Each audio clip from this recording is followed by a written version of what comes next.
नमस्कार, आप देख रहे हैं आज तक। आपके साथ मैं हूं सईद अंसारी।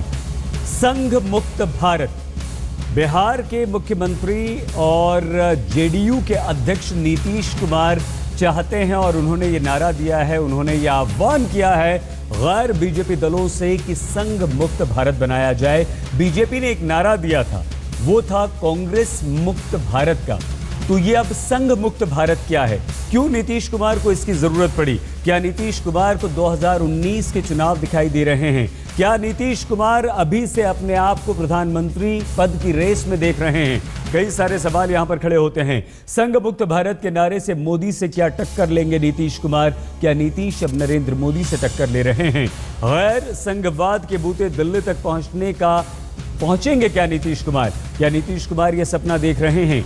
बिहार विजय के बाद नीतीश प्रधानमंत्री बनना चाहते हैं, जो इस तरह की बात वो कर रहे हैं और सभी गैर बीजेपी दलों को एक साथ लाने की बात कर रहे हैं। गैर बीजेपी मोर्चे में नीतीश का साथ क्या देंगे मुलायम सिंह यादव? क्या समाजवादी पार्टी उनके साथ आएगी? ये भी एक बड़ा सवाल है। पुराने जनता दल को नई पहचान की कोशिश में लगे हुए हैं नीतीश कुमार, तो क्या ये संभव हो पाएगा? तो तमाम ये सवाल हैं जिन पर आज हम चर्चा करेंगे। और नीतीश कुमार की महत्वाकांक्षा क्या है? क्या उनकी महत्वाकांक्षा अब सीधे भारत के प्रधानमंत्री पद पर है?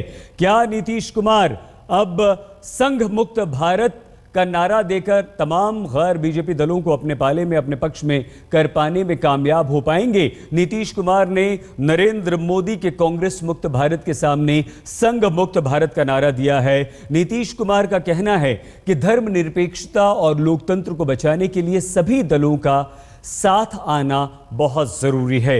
हमारे साथ इस वक्त विभिन्न राजनीतिक दलों के वरिष्ठ नेता मौजूद हैं, उनका परिचय आपसे करवाएंगे, उन सभी से चर्चा यहां पर होगी। लेकिन उससे पहले देखिए हमारी ये रिपोर्ट। आपको गैर संघवाद करना पड़ेगा और उसी के लिए सबको एकजुट होना पड़ेगा और इसलिए मैक्सिमम पॉसिबल यूनिटी। ये महज इत्तेफाक नहीं है कि बिहार के मुख्यमंत्री अचानक संघमुक्त भारत की बात कर रहे हैं। इसे जेडीयू की कमान संभालने के बाद उनकी बड़ी और बढ़ी महत्वाकांक्षा और मोदी के कांग्रेस मुक्त भारत के नारे के बरक्स देखना होगा। भाई, जिनके नाम पर लोग खुश होते थे और नारे लगाते थे, उनको धरोहर की तरह लोगों ने रख दिया है किनारे में कि आइएगा, कभी देखना हो एग्जीबिशन वगैरह तो देखिए उनको। इस तरह से उनको कर दिया। जिस धर्मनिरपेक्षता के नाम पर पहले उन्होंने बीजेपी से नाता तोड़ा, आज फिर उसी धर्मनिरपेक्षता की दुहाई देकर वो भविष्य की राजनीति में अपनी बदली हुई संभावनाओं की तलाश कर रहे हैं। बहरहाल उनके इस ऐलान पर अलग अलग प्रतिक्रियाएं सुनने को मिली। किसी के लिए ये नीतीश के ऐलान का मुफीद समय था, तो किसी के लिए अपनी पार्टी को राष्ट्रीय पार्टी बनाने का ख्वाब। राजनीति में ये साफ और सर्वविदित है कि पिछले लोकसभा चुनाव के तकरीबन 2 साल पहले तक नीतीश एनडीए में खुद को प्रधानमंत्री पद का उम्मीदवार और दावेदार दोनों मानते थे। उनकी पीठ पर आडवाणी जैसे कद्दावर बीजेपी नेताओं ने तारीफों की हथेली भी रखी थी। लेकिन मोदी के जादुई उदय और विजय के बाद नीतीश नीचे गिरे और बिहार चुनाव में लालू के साथ जीत के बाद दोबारा उठ खड़े हुए। ये ऐलान वहीं से किया गया है जहां से भविष्य में उनकी उम्मीदों का विहान उठ रहा है। आज तक ब्यूरो।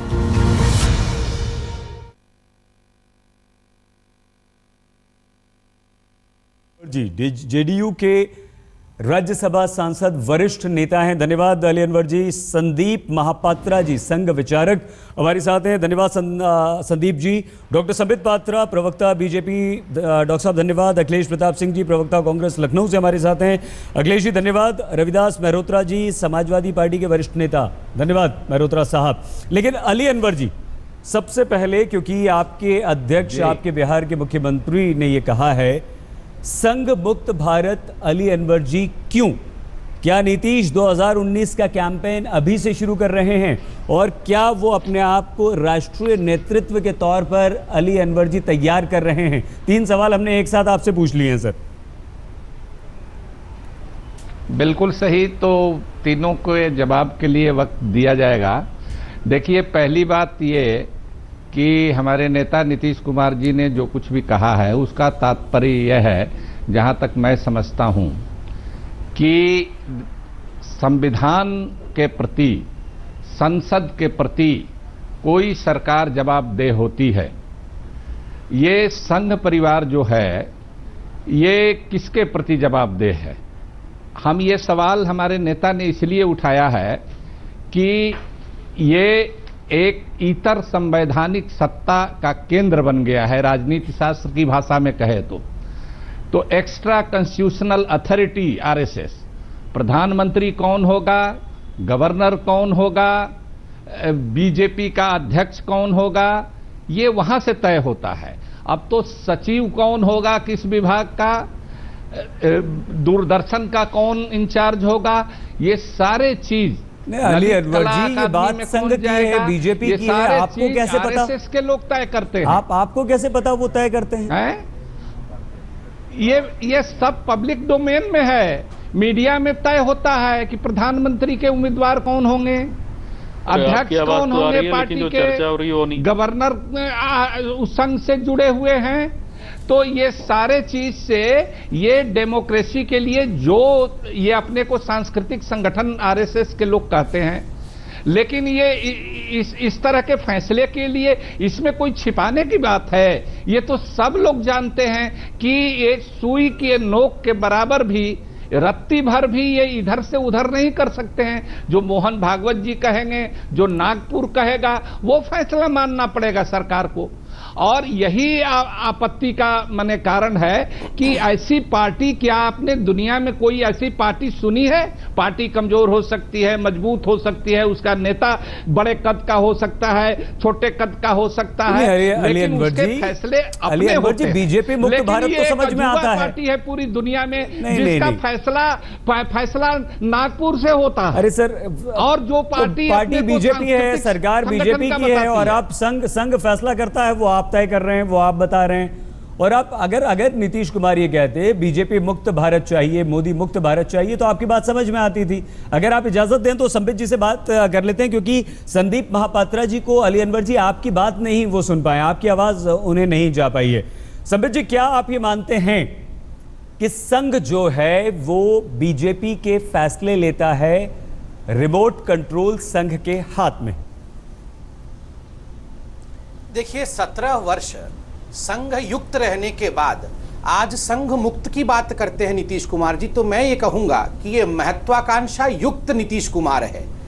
और आप देखिए, जहां तक रिमोट कंट्रोल, आपने रिमोट कंट्रोल के विषय में हमें बताया, रिमोट कंट्रोल और कंपास, इन दोनों में फर्क होता है। रिमोट कंट्रोल के विषय में हमारे मित्र यहाँ बैठे हैं अखिलेश जी, वो ज्यादा जानते हैं, क्योंकि एक रिमोट कंट्रोल है राजनीति में, वो 10 जनपद में रहता है। जहां तक संघ का मामला है, वो कंपस है, वैचारिक कंपस। जैसे जहाज अगर समुद्र में भटक जाता है तो रिमोट कंट्रोल के माध्यम से नहीं, कंपस में देखने से उसे सही वैचारिक दिशा और दृष्टि नजर आती है। ठीक उसी प्रकार भारतवर्ष में राजनीतिक विचार को लेकर अगर किसी प्रकार का भटकाव आता है तो संघ के कंपस को देखने से सही विचार जान पाते हैं। मगर हमारे प्यारे मित्र अली अनवर साहब इस प्रकार से संघ के विषय में बोल रहे थे मानो संघ मुख्यालय के किसी खिड़की के नीचे बैठकर सारी गुफ्तगू वो सुनते रहते हैं। मैं तो बड़ा आश्चर्य महसूस कर रहा हूं, किसने किसको क्या कहा, किसने किसको अपॉइंट कर दिया, कौन सेक्रेटरी वहां गया, ये तो संघ वालों से भी ज्यादा कोई जानता है तो अली अनवर साहब जानते हैं। डॉक्टर संबित, क्या ये आप मानते हैं कि प्रधानमंत्री नरेंद्र मोदी बने, बीजेपी को प्रचंड बहुमत मिला, तो उसमें संघ का योगदान रहा, संघ ने योगदान दिया? देखिए, मैंने आपको कॉम्पस और रिमोट कंट्रोल का फर्क बताया है। हिंदुस्तान में देखिए, अभी हाल फिलहाल में जिस प्रकार से हमने देखा, नहीं, जब आपने लोकसभा चुनाव जीता, जब नरेंद्र मोदी ने, मैं उत्तर दे रहा हूं, मैं उसका हमारी बात का भी जवाब दीजिए। सैयद साहब, मैं बिल्कुल समाज समझा, बिल्कुल उसी का जवाब दे रहा हूं, मैं अपने तरीके से जवाब दे रहा हूं ताकि जनता भी समझ सके। आप देखिए, चंद दिनों पहले कलकत्ता में एक फ्लाईओवर गिरा, 26 लोगों की दर्दनाक मौत हुई। वहां पहले कौन खड़ा हुआ? संघ जाके खड़ा हुआ। स्वाभाविक रूप में हर पॉजिटिव चीज में संघ का एक कंट्रीब्यूशन रहता है। देश के नीति निर्धारण में, अर्थात वैचारिक रूप से नीति क्या हो, किस प्रकार से देश आगे बढ़े, अगर 3 विचारधारा रहे हैं, महात्मा गांधी का विचारधारा रहा है, राम मनोहर लोहिया का विचारधारा रहा है, दीनदयाल उपाध्याय का विचारधारा रहा है, ये 3 ऐसे स्तंभ रहे हैं जिसको लेकर भारतवर्ष अपने ऊपर गर्व करता है। स्वाभाविक रूप से 2 प्रधानमंत्री हिंदुस्तान के संघ के प्रचारक रहे हैं, माननीय लालकृष्ण आडवाणी जी संघ के प्रचारक थे, माननीय मोदी जी संघ के प्रचारक है। इसमें किसी प्रकार का किंतु परंतु नहीं है और इसमें गौरव का विषय है कि संघ ने ऐसे ऐसे प्रचारकों को जन्म दिया है जिन्होंने परिवार छोड़, निज स्वार्थ छोड़, महत्वाकांक्षा छोड़, चाय बेचने जी, मैं कुछ बोलूं?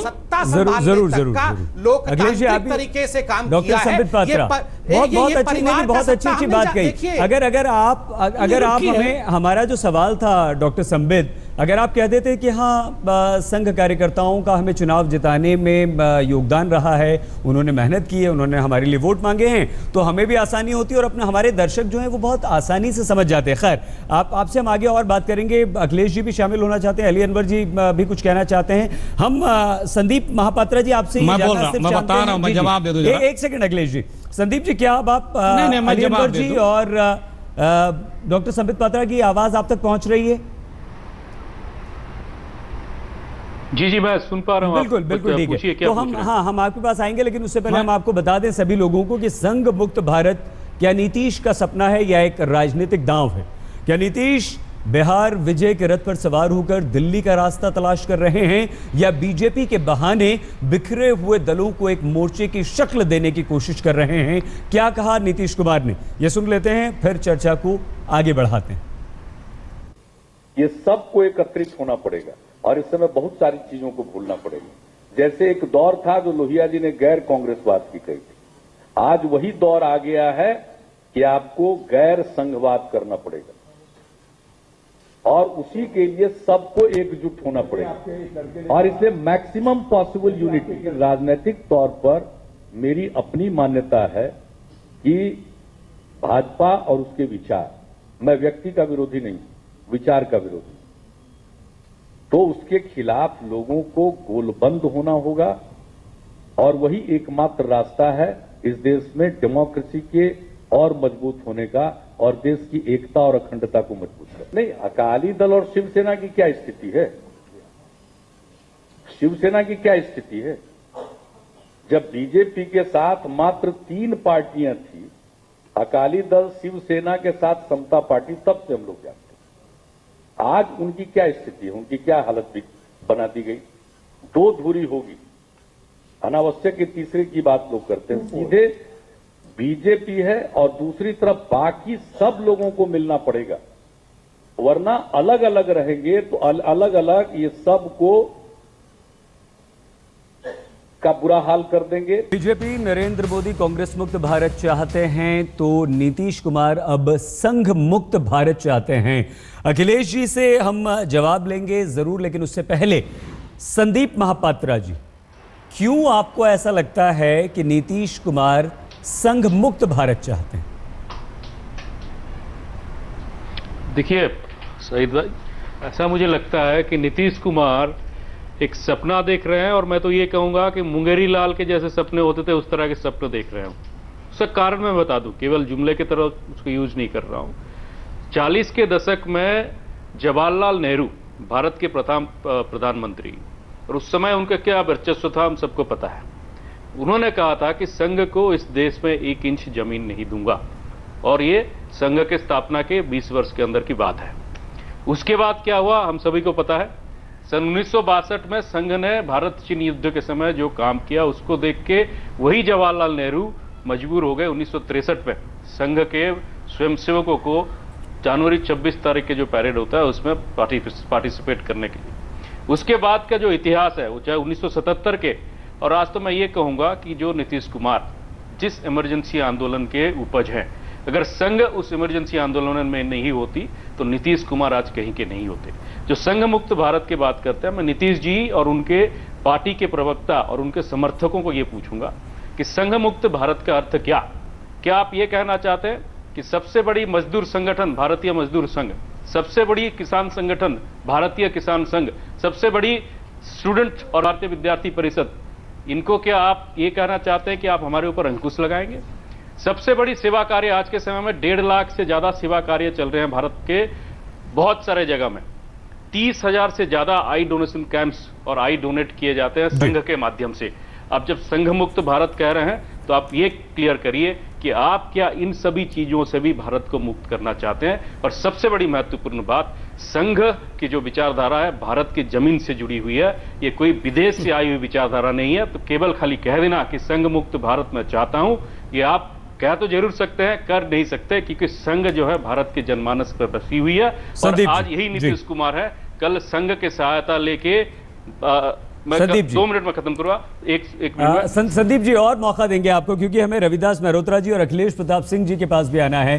अखिलेश जी जैसे ही लौटेंगे आपके पास आएंगे। ये जो महत्वाकांक्षा है, ये जो मंसूबे हैं नीतीश कुमार के, क्या नीतीश कुमार चाहते हैं संघ मुक्त भारत? बहुत सारे मेहमान हैं, लेकिन अखिलेश प्रताप जी, रविदास मेहरोत्रा जी से बात तक हमारी नहीं हो पाई है। जल्दी से नीतीश कुमार की बात सुन लेते हैं, उस पर प्रतिक्रियाएं, और तुरंत चलते हैं अखिलेश प्रताप सिंह जी के पास।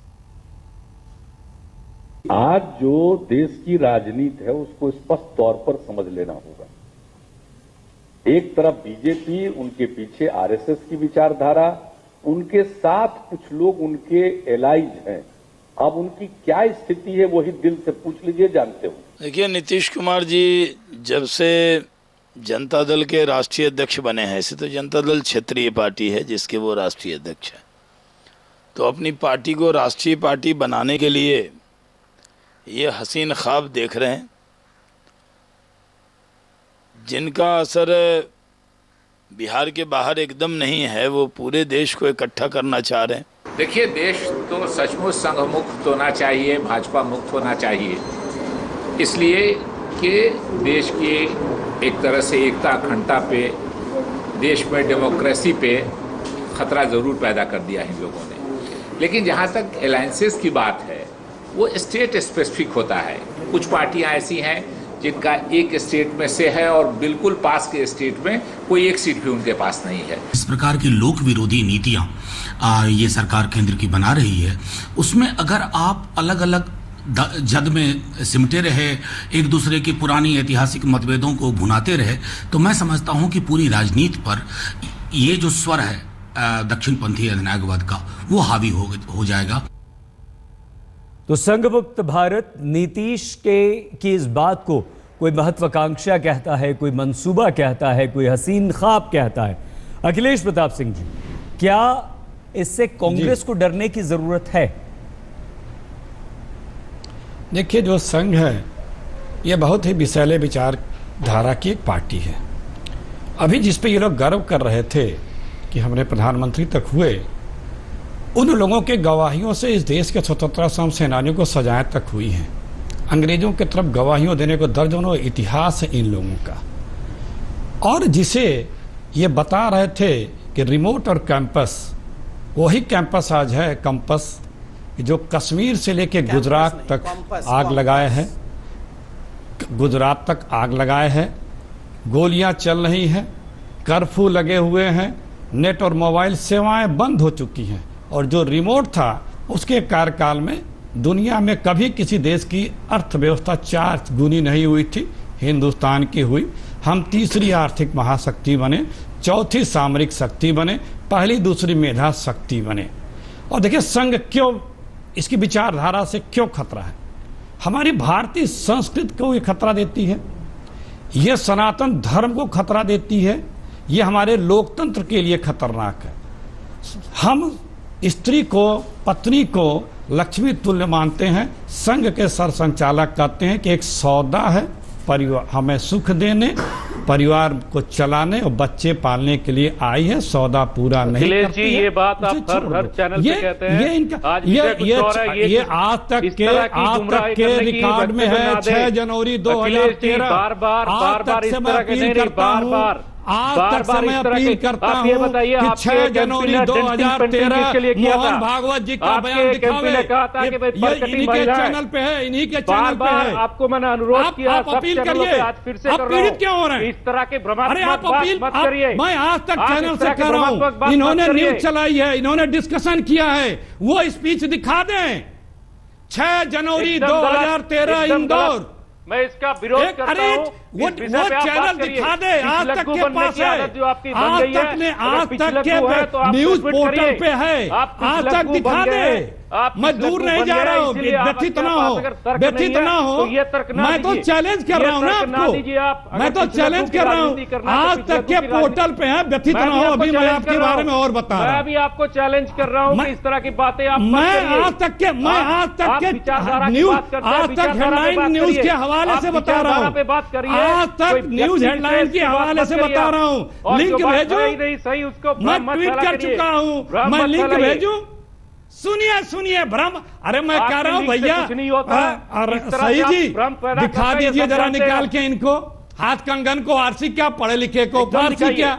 6 जनवरी 2013 की माननीय मोहन भागवत जी की स्पीच दिखा दीजिए आप। पेंटिंग महिलाएं अगर नहीं दिखा दीजिए ना, अरे भाई इन्हीं के न्यूज हेडलाइंस आज तक पे है वो, अरे बोलने दीजिए, डिस्टर्ब मत करिए मिस्टर अखिलेश जी और संदीप जी। नहीं सुनिए, तो दोनों आप दोनों से निवेदन है, अखिलेश जी से भी और संदीप जी से। इन्होंने कहा था कि महिलाओं को वोटिंग राइट नहीं मिलने चाहिए, इन्होंने कहा था इस देश के लिए लोकतंत्र खतरा है, सबको सम्मान, सबको बराबर का अधिकार नहीं मिलना चाहिए, दलितों पिछड़ों को कोई अधिकार नहीं मिलना चाहिए, संविधान नहीं, मनुस्मृति लागू होनी चाहिए। जो आ रहा है भाई ये झगड़ा करने आए हैं क्या? जो कि गलत है, ये झगड़ा करने आए हैं क्या? आपको जब अवसर आए तो बोलिएगा। सैयद साहब, ये नागपुर का कार्यालय नहीं है, संबित जी आपके आपका पास जब भी आ अवसर आए तो बोलिएगा। अच्छा अखिलेश जी, ये नागपुर का कार्यालय नहीं है, आज तक का स्टूडियो है। अखिलेश जी और संदीप जी, जब अवसर आएगा तो आप बोलिएगा, हम सुनने को तैयार की जरूरत नहीं है। अखिलेश जी, संदीप जी, ये 10 जनपद भी नहीं है, ये 10 जनपद भी नहीं है कि हाँ, तो आप अवसर आएगा तो बोलिएगा, जनपद भी नहीं है, ये अवसर आएगा तो बोलिएगा। नहीं दोस्तों, हम आप दोनों से निवेदन कर रहे हैं, अखिलेश जी, संदीप जी। क्यों नहीं दिखा रहे आज तक डिस्कशन करा रखा है संदीप भाई पे मोहन भागवत जी के इंदौर के बयान पे। अखिलेश जी, आज तक क्यों नहीं दिखा दे रहा? अखिलेश जी, आज तक के चैनल पे बैठा हूँ सर, अखिलेश जी, अगर मैं गलत कर रहा हूँ तो आज तक डिनाई कर दे। अखिलेश जी सुन तो लीजिए, आप सुन नहीं रहे हमारी बात। कर दे, हेडलाइन टुडे डिनाइल कर दे, अगर मैं गलत कर रहा हूँ तो। अखिलेश जी, अखिलेश जी, मुद्दा आज नीतीश कुमार है। अरे हम हर खबर हमारे पास होती है, जो हम दिखाते हैं वो भी होती है, जो नहीं दिखाते हैं वो भी होती है, दबी छुपी अंदर की बाहर की सब हमारे पास होती है। लंबा सांस लीजिए अखिलेश जी, सुनिए, धीरे धीरे आराम से बोलिए। मैं बता रहा हूँ कि आरएसएस क्यों खतरा है, आराम से बोलिए। आरएसएस क्यों खतरा है? आज मुद्दा नीतीश कुमार है अखिलेश जी। अभी इन्होंने बताया क्या नीतीश राहुल से बड़े हो रहे हैं? आप इस बात का सवाल का जवाब दीजिए। मैं 26 जनवरी के बारे में बोलना है, मैं बता दूं कि कितना झूठ बोलते हैं सोनिया जी के बारे में और नेहरू जी के बारे में पोल खोलना है। सुन लीजिए गुरु गोलवलकर जी के बारे में पहले सुन लीजिए। गुरु गोलवलकर के बारे में। अच्छा रविदास जी को शामिल कर लें, रविदास जी को 1 सेकंड के लिए अगर आपकी इजाजत हो सभी की तो, क्योंकि अली अनवर जी भी बहुत पहले हाथ उन्होंने खड़ा किया था, बोलना चाह रहे हैं, उनके पास भी नहीं आया। सत्ता के लिए किसी घाट पे चले, किसी स्तर पर जाकर के चढ़ों में बैठे हो, कश्मीर में सत्ता के लिए राष्ट्रभक्त बनते हो क्या? सोनिया जी, राहुल जी और राजीव गांधी, जवाहरलाल नेहरू की कहां तुलना तुम्हारी? उनके मल्होत्रा जी को हम शामिल करना चाहते हैं इस चर्चा में।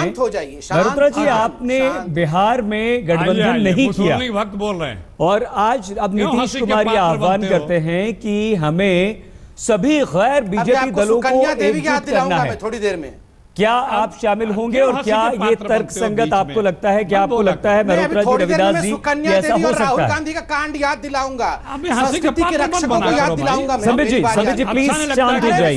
वो लिंक भेजने वाला हूँ। संबित जी प्लीज शांत हो जाइए। अरे आप ईमेल एक दूसरे को कर लीजिएगा प्लीज। देखिए संदीप जी भी चुप हो गए ना, संदीप जी भी आपकी बात सुन रहे हैं। अली अनवर जी चुपचाप बैठे हैं, रविदास जी को बोल लेने दीजिए प्लीज। नेहरू और एडविडा माउंटबेटन के फोटो भेजूंगा। संबित जी 1 सेकंड, रविदास जी बताइए। दुनिया लोहा मानती है, तुम्हारे कहने से सूरज पर थूकने वाले के ऊपर ही थूक गिरता है, सूरज पर असर पड़ता है। वो थोड़ा अपना ईमेल खोजिए, सूरज पे बहुत लोग थूकने का प्रयास किए हैं, तुम भी कर लो प्रयास सूरज पे। नेहरू इस लोकतंत्र के दुनिया के सूरज है। और एडविडा माउंटबेटन देखिए अरे डॉक्टर संबित पात्रा और अखिलेश प्रताप सिंह जी, सर ये विषयांतर हो रहा है, आप समझिए प्लीज, आप प्लीज समझिए, वक्त हमारे पास कम होता है सर, हम मुद्दे से विषय से भटक रहे हैं। आप दोनों से निवेदन है, थोड़ा पढ़ लीजिएगा। अरे संबित जी रुक जाइए प्लीज, रविदास जी जल्दी से आप अपनी बात कहिए प्लीज। रविदास जी आपको कहना होगा, अपनी बात कहिए। जी सईद अंसारी जी, बात यह है कि जो आज जनता के बड़े मुद्दे हैं उन मुद्दों से ये ध्यान बांटने की बात है। आज हम लोग ये चाहते हैं कि गरीबी मुक्त भारत बने, हम लोग चाहते हैं कि बेरोजगार मुक्त भारत बने, हम लोग ये चाहते हैं कि ऐसा भारत बने जिसमें सब शिक्षित हो, सब रोजगार हो और हर आदमी का सम्मान हो। तो बिल्कुल, जब नीतीश कुमार बहुत अच्छी बात कर रहे हैं रविदास जी, आप बहुत अच्छी बात कर रहे हैं, लेकिन अगर नीतीश कुमार कहते हैं कि गैर बीजेपी गैर बीजेपी दल मिले तो क्या आप मिलेंगे उनसे? देखिए, पहले एक बात सुन लीजिए। आज से जब देश में आपातकाल लगा तो लोक नायक जयप्रकाश नारायण जी की अगुवाई में गैर कांग्रेसवाद की बात हुई। उस समय यह कहा गया कि सिंहासन खाली करो, जनता आती है, और लोक नायक जयप्रकाश नारायण जी ने यह कहा कि संपूर्ण क्रांति हो, संपूर्ण व्यवस्था बदले, और तब उन्होंने कहा कि गैर कांग्रेस पार्टियां एक हो। लेकिन उन्होंने कहा कि हम खुद सत्ता में नहीं आएंगे, हम प्रधानमंत्री नहीं बनेंगे। आज जरूर इस बात की है कि अगर सारी पार्टियां गैर भाजपा की मिले, लेकिन उतने बड़े कद का कोई आदमी हो, तो नीतीश कुमार को क्या उतने बड़े कद का नहीं मानते हैं? अली अनवर जी जवाब दीजिए। देखिए हमारा कहना ये, पूरी बात सुन लीजिए, कि लोक नायक जयप्रकाश नारायण जी ने संपूर्ण क्रांति, हम लोग 20 महीने तो वो बड़े पद का नेता कौन होगा? क्या नीतीश कुमार नहीं है? अच्छा अली अनवर जी, देखिए आप जिन्हें सहयोगी बनाना चाहते हैं वही सवाल उठा रहे हैं आप पर।